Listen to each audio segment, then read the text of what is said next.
Hello मित्रों, नमस्कार। एक बार फिर से मैं आलोक मिश्रा आप लोग के समक्ष एक और शानदार वीडियो के साथ में हाजिर हूं। आज मैं आपके साथ इस वीडियो के माध्यम से 3 ऐसी बेहतरीन कंपनियों के बारे में बात करने जा रहा हूं, जिसमें से 2 का आकार 12,000 करोड़ रुपए के ऊपर का हो चुका है। क्योंकि इनका आकार 12,000 करोड़ रुपए के आसपास का है, इसलिए इन कंपनियों में जोखिम काफ़ी कम है। हालांकि एक कंपनी का आकार 2,000 करोड़ रुपए के आसपास का ही है। तीनों ही कंपनियां आईटी, सोलर सेक्टर और इलेक्ट्रिक व्हीकल जैसे ग्रोइंग सेक्टर से बिलोंग करती हैं, इसलिए इनका पीई अपने इंडस्ट्री के पी से हल्का सा ज़्यादा पर ट्रेड कर रहा है। हालांकि तीनों ही कंपनियां यहां पर अपने ऑल टाइम हाई से काफ़ी अच्छे करेक्शन पर मार्केट में अवेलेबल हैं और यहां पर काफ़ी अच्छी बाइंग अपॉर्चुनिटी भी बनी हुई है। एक बार जा कर के इनके फंडामेंटल्स और फाइनेंशियल को खुद से एनालाइज करने के बाद आप इनके बारे में सोच विचार कर सकते हैं। आपसे एक छोटी सी रिक्वेस्ट है, अगर आपको मेरी वीडियो से थोड़ी भी हेल्प मिलती है तो प्लीज़ वीडियो को लाइक कर दिया कीजिए और चैनल को भी सब्सक्राइब कर लीजिएगा। यहाँ पर मैं अपनी वीडियोज़ के माध्यम से जिन भी कंपनियों के बारे में आपसे बात करता हूं, वह हमेशा लॉन्ग टर्म के लिए ही होती हैं। तो ऐसा हो सकता है कि आज आपने शेयर को बाय किया तो आपको कल लॉस भी देखने को मिल सकता है, बट अगर आप इन कंपनियों को समय देते हैं यानी 4 से 5 साल तक होल्ड करते हैं तो यहाँ से आपको काफ़ी अच्छा रिटर्न देखने को मिल सकता है।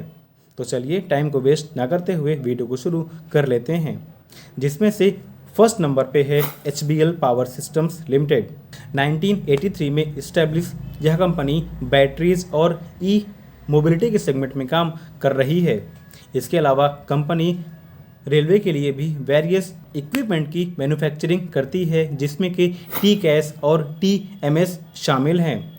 TCAS का मतलब है ट्रेन कोलिजन अवॉइडेंस सिस्टम और TMS का मतलब है ट्रेन मैनेजमेंट सिस्टम। इस प्रकार यह रेलवे को भी अपनी सर्विसेज ऑफर कर रही है। यह कंपनी बैटरी के सेक्टर में भी काम कर रही है, जहां पर यह lead acid battery, nickel cadmium battery और सिल्वर जिंक बैटरी की मैन्युफैक्चरिंग करती है। इसके अलावा company battle tanks, unmanned aerial vehicle, missiles, rockets, fighter craft, torpedoes, submarines के लिए भी स्पेशल डिफेंस बैटरीज की भी मैन्युफैक्चरिंग करती है, जहां से यह काफ़ी अच्छा रेवेन्यू जनरेट कर पा रही है।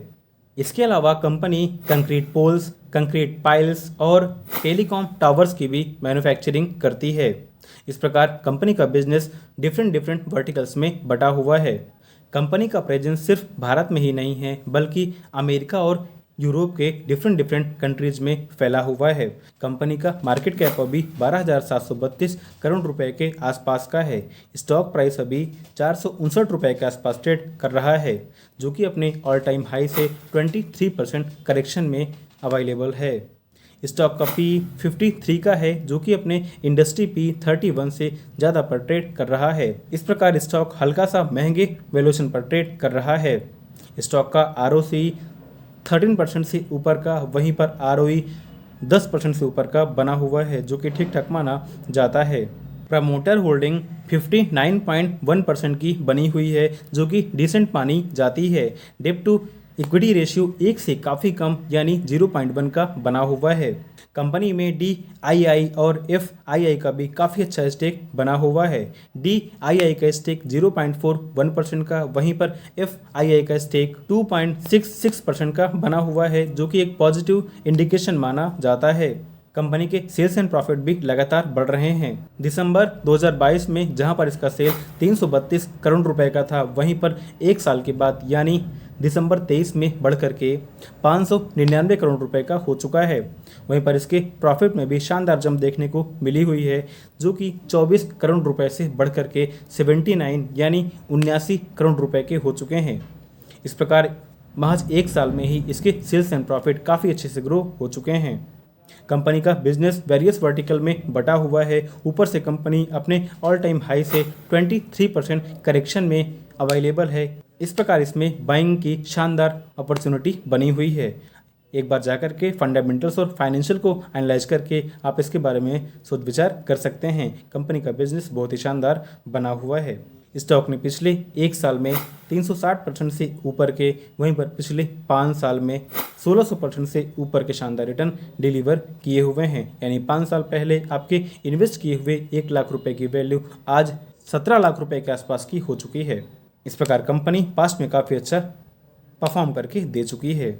हमारी सेकेंड कंपनी है जो कि अपने ऑल टाइम हाई से 25% तक करेक्शन में अवेलेबल है। यह कंपनी सोलर सेक्टर से बिलोंग करती है जो कि हमारा फ्यूचर होने वाला है। जी हाँ, कंपनी का नाम है सर्वोटेक पावर सिस्टम्स लिमिटेड। 2004 में इस्टेब्लिश यह कंपनी एसी और DC electric vehicle charger, various solar उत्पाद जैसे कि solar panel, solar stabiliser, solar pump, solar inverter, solar auto rickshaw, solar battery, tubular battery, UPS, oxygen concentration machine और commercial और domestic LED lights की manufacturing और trading की business में involve है। इस प्रकार कंपनी का बिजनेस वेरियस वर्टिकल में बटा हुआ है जहां से यह काफ़ी अच्छा रेवेन्यू जनरेट कर पा रही है। कंपनी का आकार अभी बहुत बड़ा नहीं हुआ है और ऊपर से यह ग्रोइंग सेक्टर से बिलोंग करती है। इस प्रकार इस कंपनी में अगर आप कुछ पैसे इन्वेस्ट कर देते हैं तो यहाँ से आपको मल्टीबैगर रिटर्न आसानी से मिल सकता है। कंपनी के क्लाइंट में Indian oil, Hindustan petroleum, Bharat petroleum, GAIL, AU small finance bank, Birlasoft, Hindustan copper limited जैसे बड़ी बड़ी कंपनियां शामिल हैं जो कि इस कंपनी के सेवाओं का लाभ ले रही हैं। कंपनी का आकार अभी बहुत बड़ा नहीं हुआ है। इसका अभी मार्केट कैप महज 1732 करोड़ रुपए के आसपास का है। स्टॉक प्राइस अभी 81 रुपये के आसपास ट्रेड कर रहा है। स्टॉक का पी 124 का है जो कि इसके इंडस्ट्री पी 38 से ज़्यादा पर ट्रेड कर रहा है। बट कंपनी ग्रोइंग सेक्टर से बिलोंग करती है इसलिए इसका पी मार्केट ने इतना ज़्यादा प्रोवाइड कर रखा है। कंपनी का आरओसी 17% से ऊपर का, वहीं पर आरओई 16% से ऊपर का बना हुआ है जो कि इस प्रकार की छोटी कंपनी के लिए शानदार माना जाता है। कंपनी में प्रमोटरों की होल्डिंग 61.4% की बनी हुई है जो कि शानदार समझी जाती है। डेब्ट टू इक्विटी रेशियो 0.54 का है जो कि 1 से काफ़ी कम है और काफ़ी अच्छा माना जाता है। कंपनी में एफआईआई का भी स्टेक बना हुआ है जो कि 4.74% का है जो कि एक पॉजिटिव इंडिकेशन माना जाता है। कंपनी के पास रिजर्व के रूप में 67 करोड़ रुपए पड़े हुए हैं जिससे कंपनी एक्सपेंशन कर सकती है। कंपनी के पिछले 5 साल के एवरेज सेल्स ग्रोथ 17% से ऊपर के, वहीं पर पिछले 5 साल के एवरेज प्रॉफिट ग्रोथ 21% से ऊपर के बने हुए हैं जो कि शानदार माने जाते हैं। कंपनी के सेल्स एंड प्रॉफिट भी लगातार बढ़ रहे हैं। मार्च 2021 में जहां पर इसका सेल महज 86 करोड़ रुपए का था, वहीं पर 2 साल के बाद यानी मार्च 23 में बढ़ करके 249 करोड़ रुपए का हो चुका है। वहीं पर इसके प्रॉफिट में भी शानदार जंप देखने को मिला हुआ है जो कि महज 2 साल में 1 करोड़ रुपए से बढ़ करके 11 करोड़ रुपए का हो चुका है। यानी इसके प्रॉफिट महज 2 साल में 11 गुना से ज़्यादा के बढ़ चुके हैं। सोचिए कंपनी कितना शानदार अपने सेल्स एंड प्रॉफिट को मेंटेन की हुई है।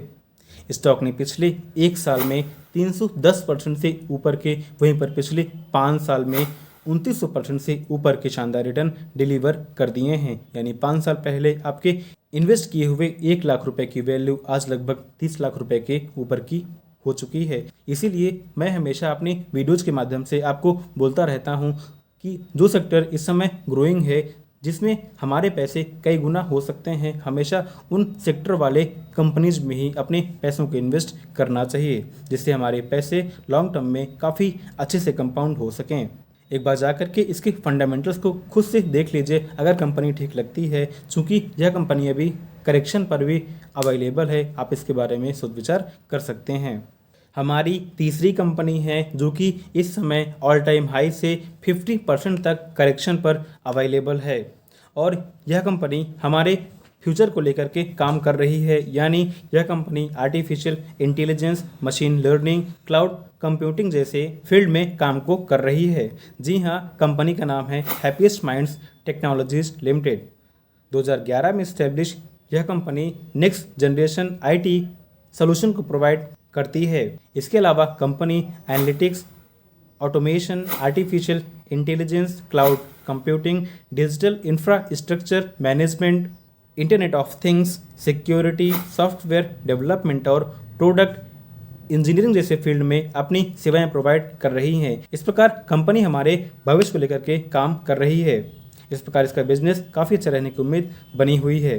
कंपनी का प्रेजेंस सिर्फ भारत में ही नहीं है, बल्कि USA, UK, Australia, Canada, Netherland, Singapore, Dubai और वियतनाम जैसे देशों में फैला हुआ है। इस प्रकार कंपनी का रेवेन्यू केवल भारत से ही नहीं, बल्कि विश्व भर के बहुत सारे देशों से आता है।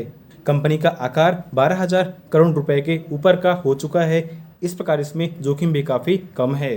कंपनी का 65% रेवेन्यू यूएसए से, 20% के आसपास रेवेन्यू इंडिया से, वहीं पर 10% रेवेन्यू यूके से आता है।